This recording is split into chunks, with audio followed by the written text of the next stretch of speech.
Fala, minha gente, tudo bem com vocês? Eu acabei de assistir o documentário Apocalipse nos Trópicos, da Petra Costa, lançado recentemente na Netflix. Eu quero compartilhar com vocês algumas impressões. Antes de tudo, acho importante ressaltar e reconhecer os méritos da Petra Costa enquanto cineasta. Gente, ela é brilhante. Por exemplo, ela tem domínio de estética, ela domina aquilo que nós chamamos de construção narrativa, e isso é notável. Como, por exemplo, quando a gente assiste o seu documentário anterior, Democracia em Vertigem. Neste documentário Apocalipse nos Trópicos, a gente percebe uma fotografia bem feita, uma linearidade visual e narrativa que vai prendendo o espectador do começo ao fim.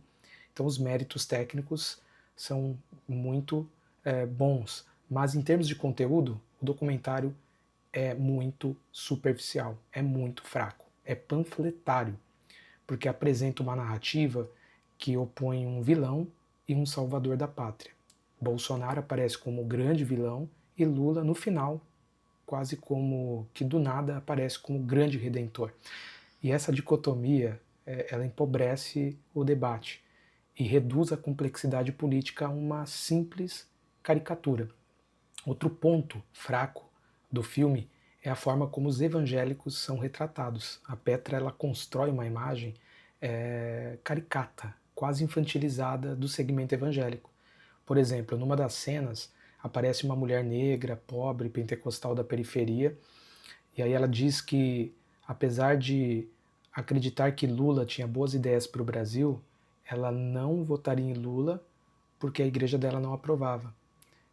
Ou seja, a ideia é clara ali, de que os evangélicos são uma massa de gente ignorante que é influenciada totalmente na hora de depositar o seu voto. E a gente sabe, gente, que isso acontece sim. Existe muita manipulação no voto do cabresto, mas também há muita racionalidade no voto evangélico. Os evangélicos, eles também fazem análise do momento político e as pesquisas mostram isso, que o voto evangélico, ele se move muito conforme o momento político.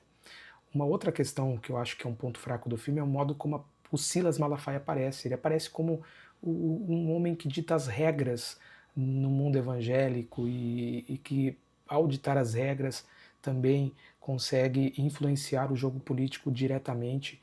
A gente sabe que ele tem grande influência, ele é muito midiático, mas existem figuras muito mais poderosas do que ele no mundo evangélico, como o próprio Edir Macedo, como o líder das Assembleias de Deus no Brasil. Essas pessoas têm muito mais poder político e econômico do que o Silas Malafaia. Eu tive a oportunidade de entrevistá-lo essa semana e ele mesmo me disse que a Petra deu a ele uma importância que ele de fato não tem. Outro aspecto negativo do filme, gente, é o modo como Billy Graham, o grande evangelista norte-americano do século passado, é retratado. Ele aparece como um homem tacanho, maniqueísta, apenas reverberando em suas pregações o anticomunismo da Guerra Fria. Mas essa imagem é profundamente injusta com a sua história. Eu li a autobiografia de Billy Graham, já li livros sobre Billy Graham, e, gente, ele foi o principal financiador do chamado Pacto de Lausanne em 1974, que foi o pacto que, de certa maneira, deu luz à chamada teologia da missão integral, que é a teologia que reconhece que existem estruturas sociais pecaminosas e que o evangelho, a pregação do evangelho, está diretamente ligada à justiça social e ao serviço ao próximo. O Billy Graham também foi amigo pessoal de Martin Luther King Jr. Ele apoiou lutas feitas pelo Martin Luther King Jr. Ele caminhou ao lado do Martin Luther King Jr. Então a gente reduzir o legado de Billy Graham a um rótulo político é simplesmente ignorar os fatos históricos elementares. E ainda há um problema teológico grave na forma como o próprio livro do Apocalipse é interpretado. O livro, que inclusive dá nome ao documentário, é tratado de maneira muito superficial. A leitura que a Petra propõe é, em termos hermenêuticos, muito frágil. Apocalipse é apresentado por Petra como um livro conservador, bélico, como se fosse um livro de juízo, de punição, de destruição, mas isso, gente, ignora completamente o que o texto bíblico apresenta no seu contexto original e teológico. O livro do Apocalipse é, acima de tudo, um clamor dos despossuídos. é a esperança dos perseguidos, é a denúncia das estruturas de poder que violentam e esmagam. É uma visão profética de resistência, de consolo para os marginalizados do Império Romano. E reduzir esse texto a uma alegoria conservadora de fim dos tempos é trair a teologia do próprio livro. É uma hermenêutica pobre, rasa e sem sensibilidade ao seu contexto original e à sua mensagem.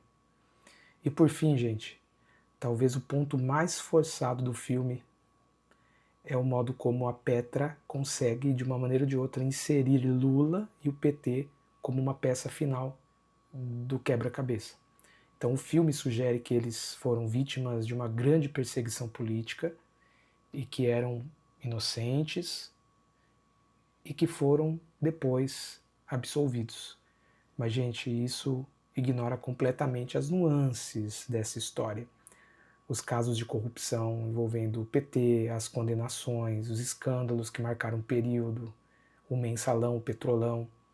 E é curioso porque em Democracia em Vertigem, a Petra fazia uma crítica complexa ao PT, inclusive reconhecendo erros graves cometidos pelo partido. Já neste documentário, ela escolhe um caminho bem raso e bem unilateral. Apocalipse nos Trópicos, gente, tem estética, tem ritmo, tem apelo, mas falha gravemente na profundidade. Falta complexidade, falta escuta, falta honestidade interpretativa e até intelectual. E quando se trata de política, fé e Brasil, a gente precisa mais do que estética bem feita. A gente precisa de profundidade, de complexidade e de verdade. É isso, gente. Se você gostou desse vídeo, deixe um like, compartilhe o link com mais pessoas e ative o sininho para receber as notificações e não se esqueça de se inscrever aqui no canal. Valeu, gente!